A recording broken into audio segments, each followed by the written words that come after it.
सबूर अली को सज्जल अली की सालगिरह की तस्वीर शेयर करना महंगा पड़ गया।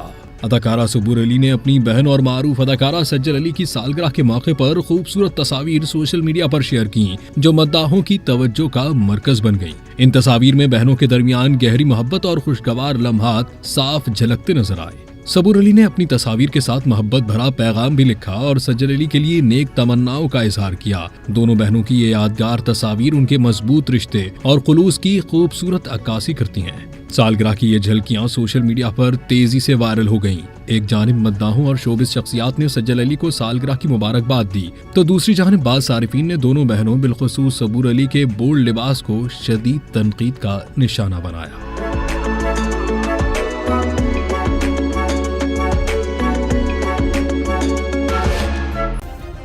सब्सक्राइब करें और बेल दबाएं ताकि कोई खबर रह न जाए।